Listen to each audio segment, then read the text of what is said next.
Hello dear students, as usual I am Navneel God from Tagore School Parbatsar. Dear students, we are studying our 6th class social studies book in this video. इस video में हम अपनी 6th class की social studies book पढ़ रहे हैं. Dear students, we are studying our first lesson of this book. इस book की फर्स्ट लेसन हम लोग स्टडी कर रहे हैं कि हमारे जो हिस्ट्री में जो चीजें हुई, इतिहास में जो चीजें हुई, वो कैसे हुई, कब हुई और उनके बारे में कैसे हमें पता चला.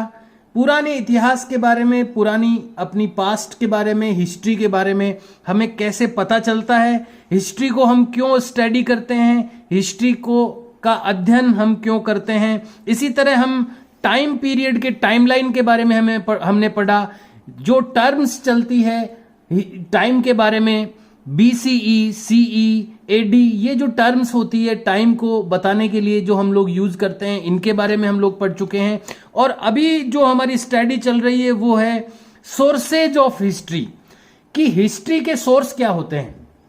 हिस्ट्री यानी इतिहास, हमारी जो ऐतिहासिक घटनाएं हुई है, हमारा जो इतिहास है, उसके बारे में हमें कैसे पता चलता है कि पुराने जमाने में क्या हुआ था, क्या नहीं हुआ था. तो किन चीजों से हमें पता चलता है आज से 500 वर्ष पहले क्या हुआ था, आज से 1000 वर्ष पहले क्या हुआ था. तो कैसे इन पुरानी बातों का पता चलता है. तो हम लोगों ने इसमें हम लोग स्टडी कर रहे हैं कि दो टाइप की चीजें होती है जिनसे हमें अपने पास्ट का पता चलता है.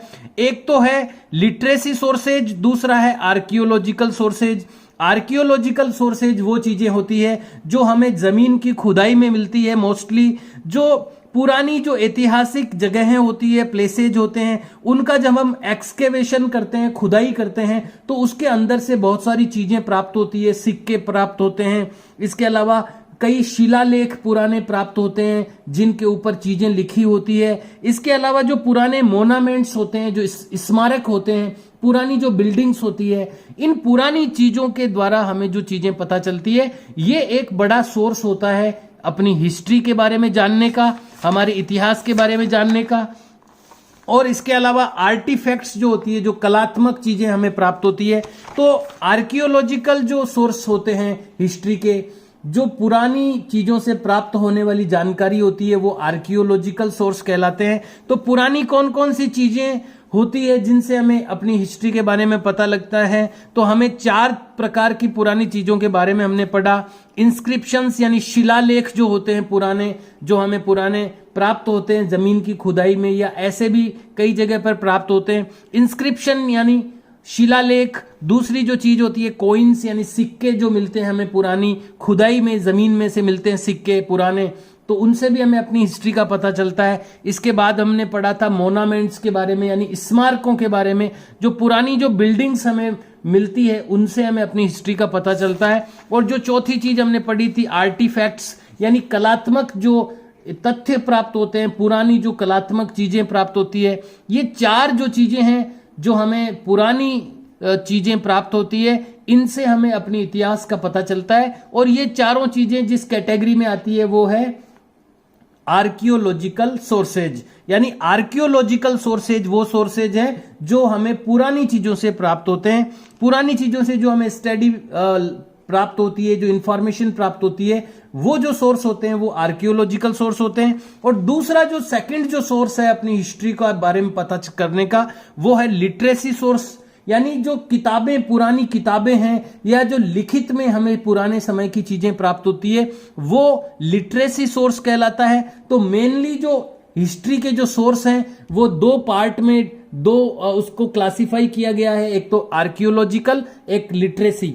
तो हम आर्कियोलॉजिकल सोर्सेज के बारे में पढ़ चुके हैं. और उसके बाद जो सेकंड सोर्स है हिस्ट्री का वो है लिटरेसी सोर्स, यानी साहित्य का सोर्स. जो लिखित चीजें हैं, लिखित रूप में, भले ही वो बुक के रूप में हो, भले ही वो किसी कोई मैन्यूस्क्रिप्ट्स हो, यानी हाथ से लिखी हुई कोई चीज हो, तो जो लिखित में चीजें प्राप्त होती है, जो साहित्य जिसको हम कहते हैं, वो जो तरीके से प्राप्त होने वाली चीजें हैं और उससे जो हमें इंफॉर्मेशन मिलती है, वो लिटरेसी सोर्स कहलाता है. तो हम लोग पढ़ रहे हैं लिटरेसी सोर्स के बारे में. पिछली वीडियो में हम लोग इसके बारे में कुछ इनिशियल जो इन्फॉर्मेशन है वो पढ़ चुके थे कि जो लिटरेसी सोर्स है वो किन किन लैंग्वेजेस में मिलते हैं, कौन कौन सी भाषाओं में हमें मिलते हैं, तो हम लोगों ने इसके बारे में पढ़ा था। अब आज के वीडियो में today's video is 8th video of this lesson. आज का जो वीडियो है वो 8वां वीडियो है इस लेसन का। I have posted 7 videos already of this lesson. इस लेसन के 7 वीडियोज में ऑलरेडी पोस्ट कर चुका हूं and today's video is 8th video. So dear students, I hope you are watching the video continuously. मुझे आशा है कि आप वीडियोज को कंटिन्यूअसली देख रहे होंगे और बहुत ही केयरफुली देख रहे होंगे, ध्यान से देख रहे होंगे। And also you are doing your written work in your notebooks. I hope, मैं आशा करता हूं कि आप लोग अपना जो रिटर्न वर्क है वो भी कंप्लीट कर रहे होंगे। Let's start the today's study dear students. आइए शुरू करते हैं आज की स्टडी, आवर 8th वीडियो, आज का 8th वीडियो। तो हम लोग आज पढ़ेंगे कि जो लिटरेसी सोर्सेज है, जो लिखित में जो हमें सामग्री प्राप्त होती है वो 3 प्रकार से प्राप्त होती है। 3 टाइप की जो लिटरेसी सोर्स है वो हमें मिलते हैं। लिटरेसी सोर्स को 3 भागों में विभाजित किया गया है। 3 प्रकार के लिटरेसी सोर्स मिलते हैं। पहला है रिलीजियस, यानी जो धार्मिक किताबें हमें मिलती है, जो धर्म से संबंधित, रिलीजन से संबंधित जो चीजें हमें मिलती है लिखित रूप में, वो रिलीजियस लिटरेचर कहलाता है।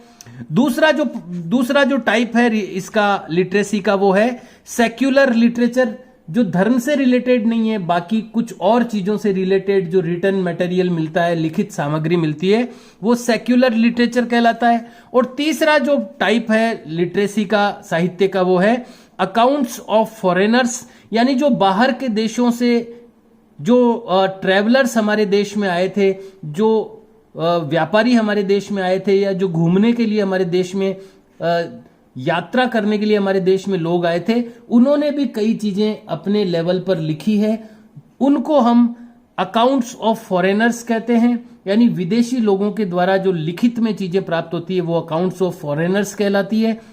तो यहां पर 3 टाइप से लिटरेसी सोर्स प्राप्त होते हैं। एक तो धर्म से रिलेटेड, दूसरा जो धर्म से रिलेटेड नहीं है और दूसरी चीजों से रिलेटेड चीजें हैं उनको सेक्युलर कहते हैं, और तीसरी अकाउंट्स ऑफ फॉरेनर्स, यानी विदेशी लोगों के द्वारा जो प्राप्त होने वाली लिखित सामग्री है वो अकाउंट्स ऑफ फॉरेनर्स कहलाती है।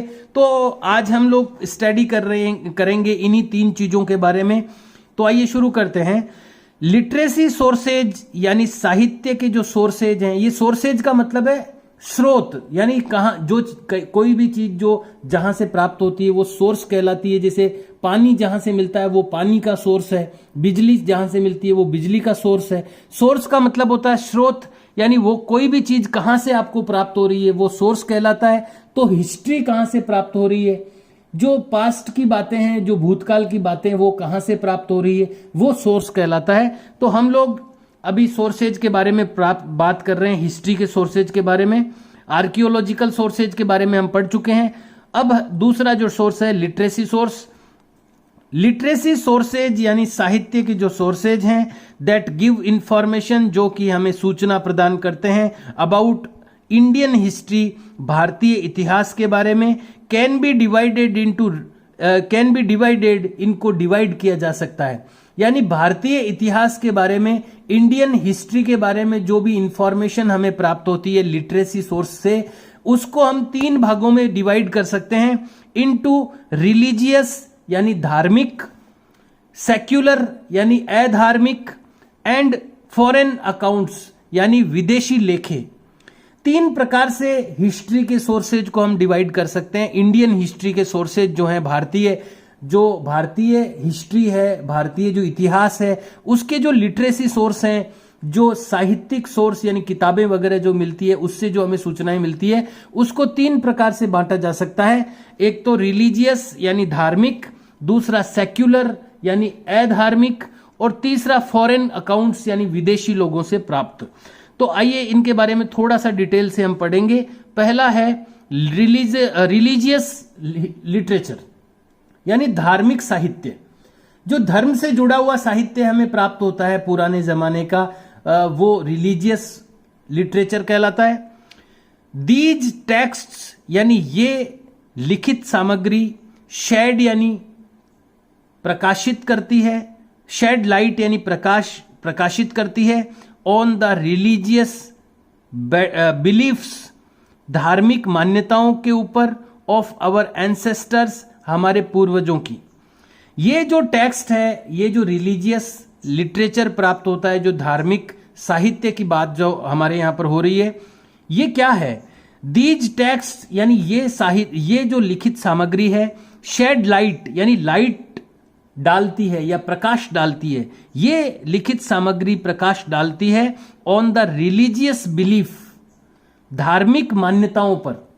ये जो सामग्री है वो धार्मिक मान्यताओं पर प्रकाश डालती है।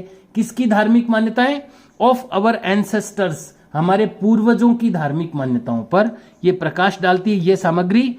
बिसाइड्स, इसके साथ ही, टेलिंग अस, हमें बताती है, अबाउट देयर पॉलिटिकल, उनके पूर्वजों के, एंसेस्टर्स का मतलब होता है पूर्वज। और क्या बताती है ये सामग्री हमें?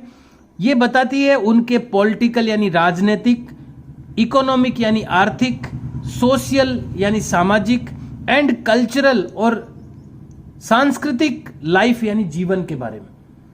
यानी दो प्रकार से ये सामग्री उपयोगी है। एक तो ये जो हमारे एंसेस्टर्स हुए हैं यानी पूर्वज जो हुए हैं, उनकी रिलीजियस बिलीफ क्या थी, उनकी धार्मिक मान्यता क्या थी, एक तो ये बातें पता चलती है इन सोर्सेज से। दूसरा, उनका राजनीतिक जीवन कैसा था, पॉलिटिकल जो लाइफ कैसी थी उन हमारे पूर्वजों की, उनकी इकोनॉमिक लाइफ कैसी थी यानी आर्थिक जीवन उनका कैसा था, और सोशल यानी सामाजिक जीवन कैसा था, और कल्चरल यानी सांस्कृतिक लाइफ यानी जीवन कैसा था। ये चीजें हमें ये रिलीजियस लिटरेचर से पता चलती है। फॉर इंस्टेंस यानी उदाहरण के लिए, द वेदास, जो वेद हुए हैं, वेद सबसे प्राचीन बुक्स मानी जाती है, सबसे पुरानी बुक्स मानी जाती है वेद। द वेदास टेल अस, जो वेद हैं, 4 वेद माने गए हैं, अभी हम पढ़ेंगे कौन कौन से वेद हैं। द वेदास यानी वेद जो हैं, टेल यानी बताते हैं, अस यानी हमें, वेद हमें बताते हैं। हाउ यानी कैसे, द आर्यंस यानी आर्य, केम यानी आए, टू इंडिया यानी भारत में, कि आर्य भारत में कैसे आए ये वेद हमें बताते हैं।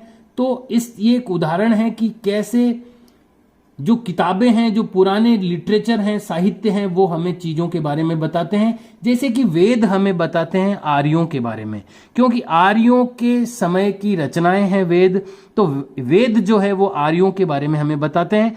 इसी तरह जो ये लिटरेचर है, रिलीजियस लिटरेचर है यानी धार्मिक जो साहित्य है, वो हमें पुराने हमारे जो एंसेस्टर्स हुए हैं, जो हमारे पूर्वज हुए हैं, उनकी धार्मिक मान्यताओं के बारे में, रिलीजियस बिलीफ के बारे में बताते हैं। साथ ही उनका जो पॉलिटिकल लाइफ कैसी थी, उनका राजनीतिक जीवन कैसा था, उनका कल्चरल लाइफ कैसी थी, सांस्कृतिक जीवन कैसा था, सोशल लाइफ कैसी थी, इकोनॉमिक लाइफ कैसी थी हमारे एंसेस्टर्स की यानी पूर्वजों की, ये बातें हमें पता चलती है रिलीजियस लिटरेचर से। तो पहला लिटरेचर हो गया रिलीजियस लिटरेचर यानी धार्मिक साहित्य। इसके बारे में थोड़ा सा और पढ़ेंगे धार्मिक साहित्य के बारे में। हिंदू, बुद्धिस्ट यानी हिंदू है, बौद्ध है यानी महात्मा बुद्ध से संबंधित, एंड जैन और जैन पंथ से संबंधित, टेक्स्ट यानी लिखित सामग्री। हिंदू, बुद्धिस्ट एंड जैन, हिंदुओं से संबंधित, बौद्ध धर्म से संबंधित, जैन पंथ से संबंधित, टेक्स्ट यानी लिखित सामग्री। प्रोवाइड यानी प्रदान करती है, वैल्यूबल इंफॉर्मेशन, बहुमूल्य सूचनाएं, about ancient Indian history, about यानी बारे में, एंशिएंट यानी प्राचीन, इंडियन यानी भारतीय, हिस्ट्री यानी इतिहास के बारे में। ये जो 3 जो बड़े पंथ माने जाते हैं या धर्म माने जाते हैं, या जो रिलीजन माने जाते हैं, हिंदू, बुद्ध एंड जैन, ये जो इन तीनों धर्मों से जुड़ा हुआ जो साहित्य प्राप्त होता है, पुरानी जो किताबें प्राप्त होती है, जो लिटरेचर प्राप्त होता है, इन तीनों धर्मों से, इन तीनों रिलीजन्स से जुड़ा हुआ, वो हमें प्राचीन भारत के बारे में, प्राचीन भारत की हिस्ट्री के बारे में बहुत ही इंपॉर्टेंट इंफॉर्मेशंस अवेलेबल करवाता है। बहुत बहुमूल्य जो सूचनाएं हैं वो हमें मिलती है इन तीनों से जुड़े हुए टेक्स्ट से।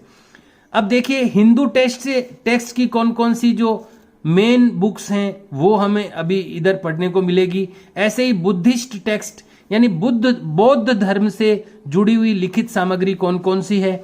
ऐसे ही जैन टेक्स्ट, जैनियों से जुड़ी हुई कौन कौन सी मेन टेक्स्ट है यानी लिखित सामग्री है।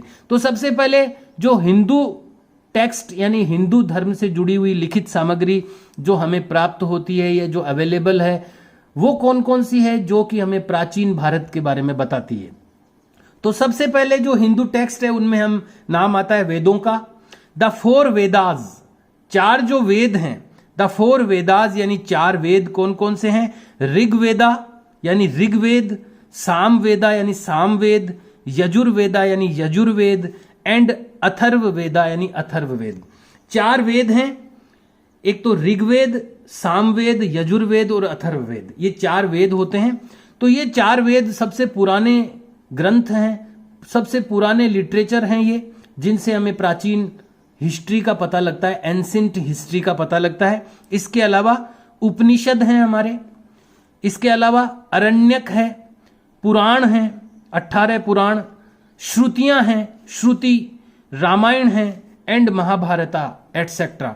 ये अपने हिंदू धर्म से संबंधित टेक्स्ट हैं, लिखित सामग्री है जो हमें एंशिएंट इंडिया के बारे में, प्राचीन भारत के बारे में, उसकी हिस्ट्री के बारे में बताते हैं। दूसरा जो टेक्स्ट है वो बौद्ध धर्म से संबंधित है। बुद्धिस्ट टेक्स्ट यानी बौद्ध धर्म से संबंधित लिखित सामग्री क्या क्या है। त्रिपिटक एक ग्रंथ है बौद्ध धर्म का, त्रिपिटक कहते हैं उसको, त्रिपिटकाज इंग्लिश में इसको कहेंगे। त्रिपिटकाज यानी त्रिपिटक हिंदी में, जातकाज यानी जातक कथाएं, दीपवंसा एंड महिमवंसा, ये दो ग्रंथ और हैं बौद्ध धर्म के, दीपवंसा एंड महावंसा, दीपवंसा और महावंसा एंड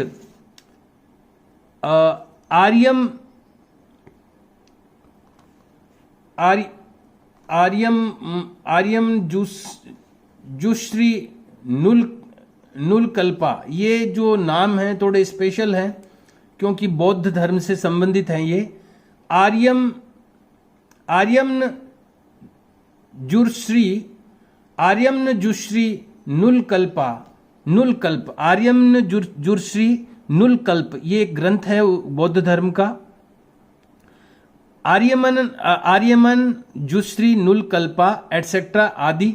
तो ये बौद्ध धर्म से रिलेटेड जो ग्रंथ है, आर्यम जुश्री नुलकल्पा हो गया, दीपवंसा और महावंसा हो गया, इसके अलावा जातक हो गया, एक त्रिपिटक हो गया।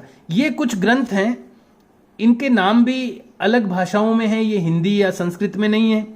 तो ये पाली भाषा के हैं अधिकतर, प्राकृत और पाली भाषा में ये अलग भाषा है, इसलिए थोड़े डिफरेंट इनका प्रोनाउंसिएशन है। तो ये बुद्ध धर्म से संबंधित ग्रंथ हैं। ऐसे ही जैनियों का जो टेक्स्ट है, जैनियों का जो लिखित सामग्री है वो है अंग, उनके अंग चलते हैं, कई अंग हैं उनके, तो द अंगाज लिखा हुआ है यहाँ पर। तो जैनियों के जो ग्रंथ है वो अंग के रूप में हैं। और ये जितने भी टेक्स्ट हमें मिलते हैं, भले ही वो हिंदू टेक्स्ट हो, भले ही वो बुद्धिस्ट टेक्स्ट हो, भले ही वो जैन टेक्स्ट हो, ये सब जो किताबें हैं, प्राचीन जो किताबें हैं, ये हमें एंशिएंट जो हमारा इंडिया है, प्राचीन जो भारत है, उसकी हिस्ट्री के बारे में बताते हैं, उसके इतिहास के बारे में बताते हैं। तो पहला, ये जो किताबें अभी हमने पढ़ी है ये सब रिलीजन से रिलेटेड है, धर्म से संबंधित है, इसलिए इस प्रकार का जो लिटरेचर है, इस प्रकार का जो साहित्य है वो रिलीजियस लिटरेचर कहलाता है, धार्मिक साहित्य। तो साहित्य के क्षेत्र में साहित्य को हमने 3 भागों में बांटा है। 3 प्रकार का साहित्य मिलता है प्राचीन हमारे भारत के इतिहास को बताने के लिए। 3 प्रकार की किताबें, 3 प्रकार का साहित्य हमें प्राप्त होता है। पहला हो गया धार्मिक साहित्य, रिलीजियस लिटरेचर, जिसमें हिंदू लिटरेचर है, बुद्धिस्ट लिटरेचर है और जैन लिटरेचर है। तो ये रिलीजियस लिटरेचर हो गया। दूसरे प्रकार का जो साहित्य मिलता है वो है सेक्युलर लिटरेचर। जो धर्म से रिलेटेड नहीं है, दूसरी चीजों से रिलेटेड जो साहित्य मिलता है भारत में, वो भारत के साहित्य को दो ही भागों में बांटा गया, ये मान लीजिए आप, क्योंकि तीसरा जो साहित्य है वो विदेशी लोगों द्वारा लिखा गया है। तो भारतीय जो साहित्य है उसको दो भागों में बांटा गया है, एक तो रिलीजियस और एक सेक्युलर। रिलीजियस में तो धार्मिक चीजें आ गई, और सेक्युलर में फिर जो बची हुई चीजें हैं वो सेक्युलर है, जो धार्मिक नहीं है वो सेक्युलर है।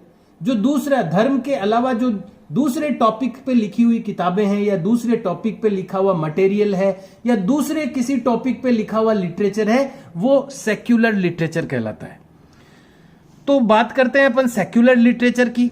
मैनी अदर राइटिंग्स, दूसरी कई लिखित सामग्रियां वर डन हुई है on various non religious subjects, कई अधार्मिक विषयों पर। कई नॉन रिलीजियस सब्जेक्ट्स यानी जो रिलीजियस नहीं है, धार्मिक नहीं है, ऐसे कुछ नॉन रिलीजियस सब्जेक्ट्स के ऊपर कई राइटिंग्स यानी कई लिखित सामग्रियां वर डन यानी लिखी गई है। सच एज, जैसे कि, यानी किन किन सब्जेक्ट्स पे लिखी हुई है बाकी की किताबें, रिलीजियस के अलावा नॉन रिलीजियस जो मैटर है, नॉन रिलीजियस जो सब्जेक्ट्स हुए हैं जिन पर जो बाकी की बुक्स मिलती है या लिटरेचर मिलता है, वो कौन कौन से टॉपिक हैं। तो जैसे कि लॉ यानी कानून, कानून के ऊपर किताबें मिलती है। मेडिसिन यानी दवाइयों के ऊपर किताबें लिखी हुई मिलती है। पॉलिटिक्स यानी राजनीति के ऊपर किताबें लिखी हुई मिलती है। आर यानी हैं कैटेगराइज्ड एज सेक्युलर लिटरेचर, ये जो टॉपिक हैं इनको सेक्युलर लिटरेचर के अंतर्गत कैटेगराइज किया गया है, यानी इसको इस श्रेणी में माना जाता है। अगर कोई लिटरेचर लॉ से संबंधित है यानी कानून से संबंधित है, मेडिसिन यानी दवाइयों से या चिकित्सा से संबंधित कोई लिटरेचर या किताबें हैं, या कोई पॉलिटिक्स यानी राजनीति से संबंधित किताबें हैं, तो ये जो टॉपिक्स हैं इनसे रिलेटेड अगर कोई लिटरेचर मिलता है भारत में तो वो सेक्युलर लिटरेचर माना जाता है, उसको सेक्युलर मानते हैं। तो मेनली दो टाइप हो गए, एक तो धार्मिक, एक अधार्मिक।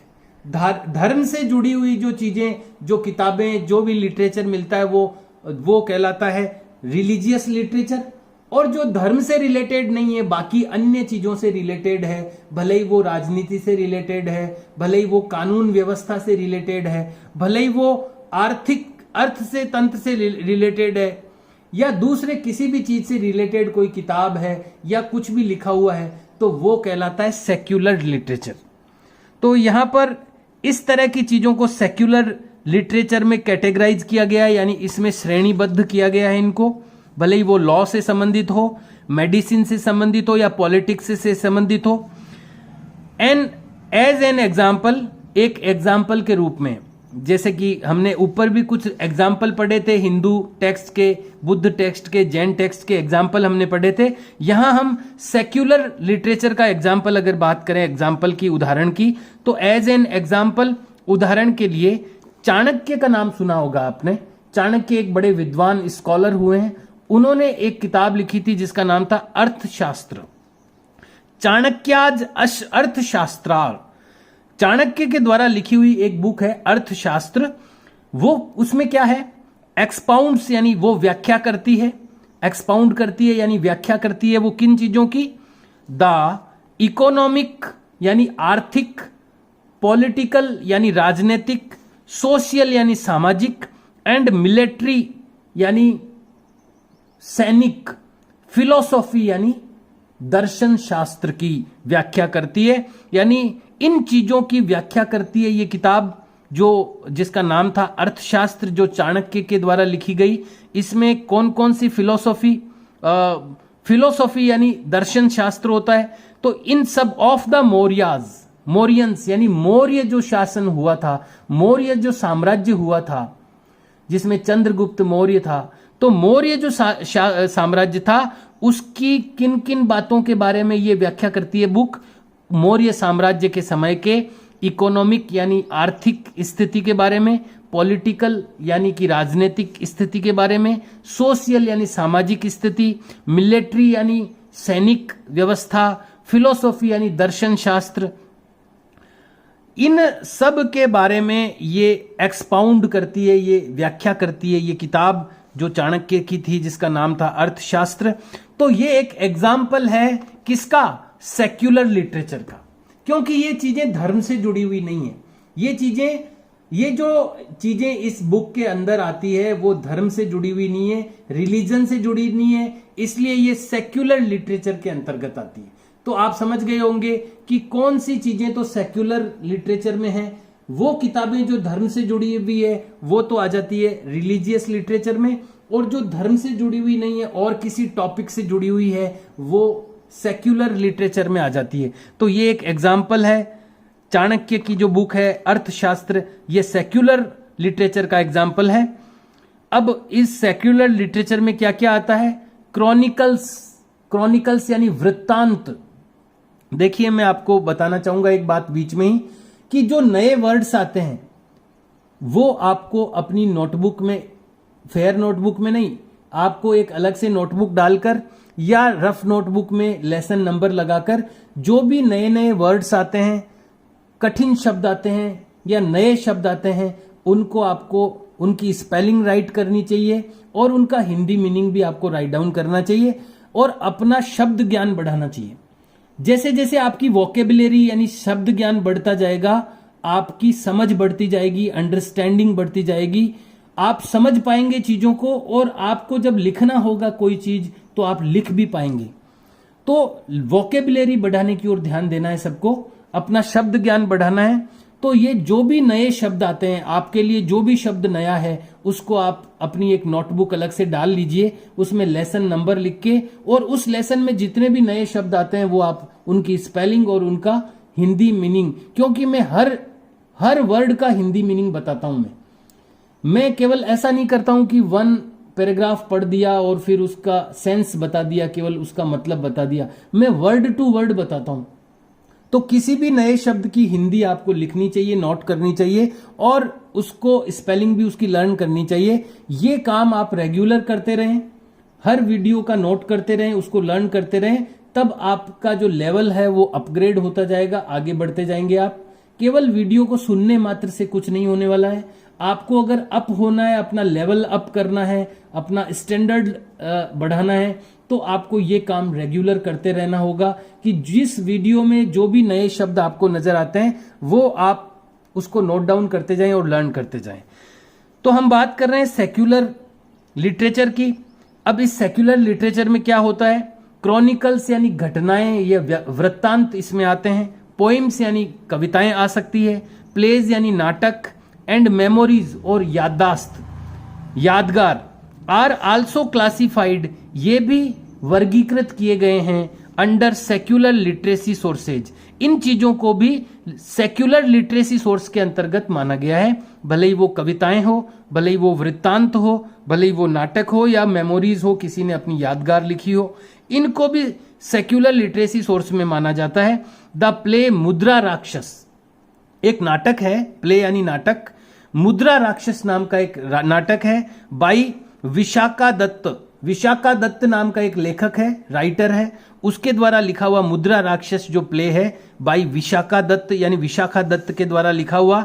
डेस्क्राइब्स यानी इसमें वर्णन होता है, ये वर्णन करता है the Mauryan victory over the Nandas, जो नंद वंश था उसके ऊपर मौर्य साम्राज्य की जो विजय थी, विक्ट्री यानी विजय, नंद वंश के ऊपर मौर्य वंश की जो विक्ट्री थी, जो विजय थी, उसको ये डिस्क्राइब करता है, ये उसका वर्णन करता है। ये जो नाटक है मुद्रा राक्षस जो कि विशाखा दत्त ने लिखा था, तो ये भी किस में आएगा? सेक्युलर लिटरेचर में आता है, क्योंकि ये धर्म से संबंधित नहीं है।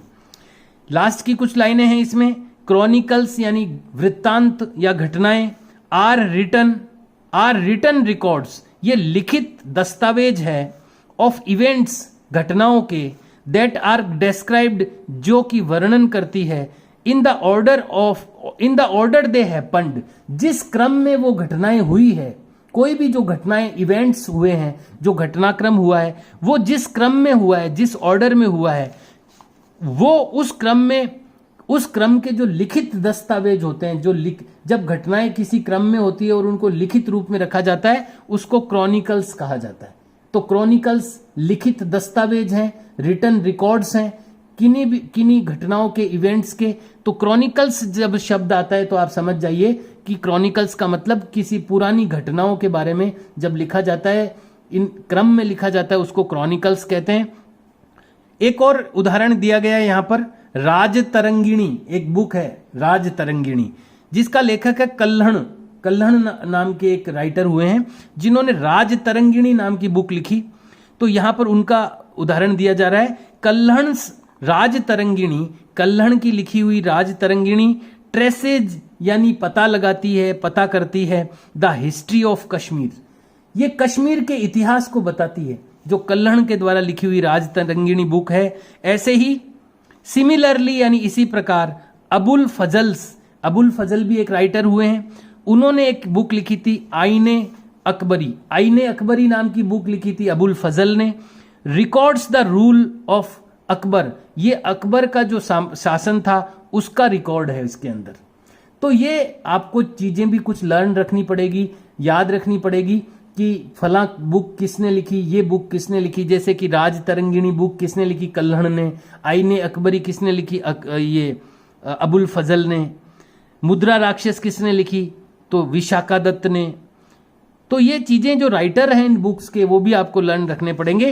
तो इस तरह की जो बुक्स हैं वो किस में आती है, सेक्युलर लिटरेचर में आती है, जो धर्म से संबंधित नहीं है। There are some questions here for you, यहां पर कुछ क्वेश्चंस दिए गए हैं, ये आपको अपनी नोटबुक में करने हैं। ऑन योर ओवन, आपको अपने आप करने हैं, लेकिन मैं आपको आंसर बताऊंगा इनके, वो आपको अपनी नोटबुक में राइट डाउन करने हैं। जहां तक भी आपने पहले रिटर्न वर्क कर रखा है, उसके बाद you have to leave one blank line, आपके एक ब्लैंक लाइन आपको लीव करनी है। Then you have to write the question, find out, पता करें, दीज फैक्ट्स, इन फैक्ट्स को, इन तथ्यों को, अबाउट गौतम बुद्ध के बारे में इन फैक्ट्स को पता करें। ये आपको क्वेश्चन लिखना है। उसके बाद question number A, when and where was he born, when यानी कहां, एंड वेयर यानी और, व्हेन यानी कब और कहां, व्हेन यानी कब, एंड वेयर यानी कहां, वॉज ही बॉर्न वह पैदा हुए थे।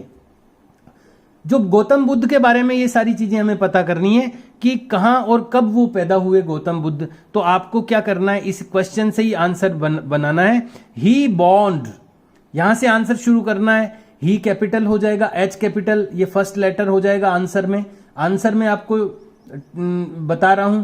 तो ही जब आप लिखेंगे तो ये ही का एच जो है वो कैपिटल हो जाएगा, क्योंकि फर्स्ट लेटर बन जाएगा। ही बॉन्ड, ये सेकंड फॉर्म यूज करेंगे हम, क्योंकि फर्स्ट हम लोग पास्ट इंडेफिनेट में इसको लिखेंगे। तो ही बॉन्ड, ईडी लग जाएगा इसके। ही बॉन्ड एट लुम्बिनी, यहां पर स्थान लिख रहे हैं अपन, इसलिए एट का प्रयोग करेंगे। ही बॉन्ड एट लुम्बिनी, वे लुम्बिनी में पैदा हुए। नेपाल, कोमा लगा के नेपाल लिख देंगे, नेपाल में है अभी लुम्बिनी। ही bond eight Lumbini Nepal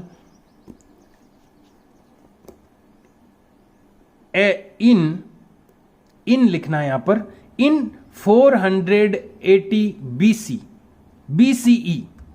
BCE का मतलब क्या होता है ये हम पढ़ चुके हैं, मैं आपको बता दूं। बिफोर क्राइस्ट, कॉमन ईरा से पहले, यानी ईसा से पहले, ईसा से 480 साल पहले लुम्बिनी नेपाल में वो पैदा हुए थे। तो मैं फिर से आपको आंसर बता रहा हूं। ही बॉन्ड, ईडी लग जाएगा इसके पीछे। ही बॉन्ड यानी वो पैदा हुए, एट लुम्बिनी नेपाल, नेपाल में लुम्बिनी में, इन यानी में कब पैदा हुए, 480 BCE, डॉट आएगा तीनों के, बिफोर कॉमन ईरा। तो वो common era, before common era का मतलब होता है ईसा से इतने साल पहले। तो वो पैदा हुए लुम्बिनी नेपाल में इन 480 BCE, यानी ईसा से 480 साल पहले। तो ये तो इसका आंसर हो गया। Question number B, where did he preach का मतलब होता है शिक्षा देना, धर्म की शिक्षा देना। वेयर डिड ही प्रीच, कहां उन्होंने शिक्षा प्रदान की। हिज फर्स्ट sermon, उनके पहले धर्म की। sermon का मतलब होता है उनकी शिक्षा से ही संबंधित है। वेयर डिड ही प्रीच, उन्होंने कहां शिक्षा प्रदान की। हिज फर्स्ट सेरेमोन यानी उनके पहले समारोह की, जब उनको ज्ञान प्राप्त हुआ तो उनको जो सेरेमोन यानी ज्ञान प्राप्त हुआ उसकी पहली शिक्षा उन्होंने कहां पर प्रदान की, तो आपको यहां से स्टार्ट करना है। ही प्रीच्ड, ही ईडी लग जाएगा इसमें भी, ही प्रीच्ड हिज फर्स्ट सेरेमोन, और लास्ट में आपको ऐड करना है एट सारनाथ। सारनाथ में उसमें उन्होंने अपनी पहली शिक्षा प्रदान की। फिर से बता रहा हूं, ही प्रीच्ड हिज फर्स्ट सेरेमोन, उन्होंने अपने पहले सेरेमोन की शिक्षा प्रदान की एट सारनाथ, सारनाथ में। सारनाथ एक जगह है, एस कैपिटल आएगा क्योंकि ये प्लेस का नेम है। क्वेश्चन नंबर सी, हर एक क्वेश्चन के बाद वन लाइन ब्लैंक लीव करते रहें। Question number C, in which language, कौन सी लैंग्वेज में डिड ही प्रीच, उन्होंने शिक्षा प्रदान की हिज मैसेजेज, उनके संदेशों की। उन्होंने अपने मैसेज की यानी अपने संदेशों की जो प्रीच यानी शिक्षा है वो कौन सी लैंग्वेज में दी, तो उन्होंने पाली लैंग्वेज में दी। तो आपको केवल विच की जगह पाली लिखना है, तो आंसर हो जाएगा इन पाली लैंग्वेज ही प्रीच्ड, सॉरी इसमें कुछ डिड हटाना पड़ेगा आपको, या आप इसको एफर्मेटिव बना लें। He preached his messages in Pali language, इस तरह से आप लिखें, एफर्मेटिव में लिख दें। फिर से बता रहा हूं, he preached his messages in Pali language, Mitch की जगह पाली आ जाएगा, पाली भाषा में उन्होंने अपनी शिक्षाएं प्रदान की।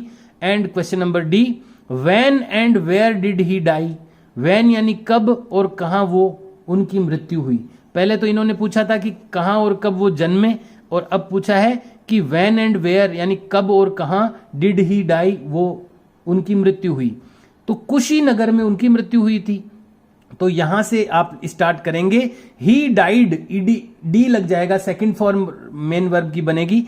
ही डाइड, वो उनकी मृत्यु हुई एट कुशीनगर, एट कुशीनगर, कुशीनगर में इन, और यहां पर इन लिख देना आप, इन 400 BCE, ईसा से 400 साल पहले, यानी ईसा से 480 साल पहले तो वो जन्मे, और ईसा से 400 साल पहले वो उनकी मृत्यु हो गई। तो फिर से इसका आंसर बता रहा हूं, ही डाइड, उनकी मृत्यु हुई एट कुशीनगर, कुशीनगर में इन 400 BCE, ईसा से 400 साल पहले। तो ये 4 क्वेश्चंस आपको अपनी नोटबुक में राइट डाउन करने हैं, and we will study our next point, हम लोग अपने अगले पॉइंट को पढ़ेंगे इन अवर नेक्स्ट वीडियो, अपने अगले वीडियो में। The next point is accounts of foreigners, यानी फॉरेनर्स ने जो लिटरेचर लिखा भारत में, विदेशी जो ट्रेवलर्स थे, जो विदेशी यात्री थे जो भारत में आए थे उस जमाने में, तो उन्होंने जो किताबें लिखी वो कहलाती है अकाउंट्स ऑफ फॉरेनर्स, यानी विदेशी लोगों से प्राप्त लेखा। तो हम लोग पढ़ रहे हैं लिटरेसी सोर्सेज के बारे में, यानी वो सोर्सेज जो लिटरेसी के रूप में हमें प्राप्त होते हैं, इतिहास के वे स्रोत जो लिखित रूप में हमें प्राप्त होते हैं, किताबों के रूप में हमें प्राप्त होते हैं, उसको हमने 3 भागों में बांटा है। एक तो रिलीजियस लिटरेचर यानी धार्मिक साहित्य, दूसरा सेक्युलर लिटरेचर जो धार्मिक नहीं है, दूसरे टॉपिक्स पे जो मिलता है लिटरेचर वो, और तीसरा जो लिटरेचर है वो है अकाउंट्स ऑफ फॉरेनर्स, यानी विदेशी लोगों से प्राप्त लेखा, उनके द्वारा लिखित सामग्री जो प्राप्त होती है। तो इसके बारे में हम लोग पढ़ेंगे अपने अगले वीडियो में। Dear students, do your work of these 4 question and answers in your notebooks in a very good handwriting. ये जो क्वेश्चंस मैंने दिए हैं वो आप अपनी नोटबुक्स में कंप्लीट करें बहुत ही सुंदर हैंडराइटिंग में, and also try to learn them, और उनको लर्न करने की भी कोशिश करें। And as I told dear students, जैसा कि मैंने बताया है, you should try to learn the difficult words and their spellings also. आपको जो डिफिकल्ट वर्ड्स लगते हैं उनकी स्पेलिंग्स भी आपको लर्न करते हुए चलना चाहिए, ताकि आपकी वोकेबुलरी अपग्रेड होती रहे, बढ़ती रहे, और आपकी जो अंडरस्टैंडिंग है, समझ है, वो भी बढ़ती रहे। So dear students, you should try all of these tasks, इन सभी टास्क को आपको करने की कोशिश करनी चाहिए। Okay, we will meet in next video. See you and bye.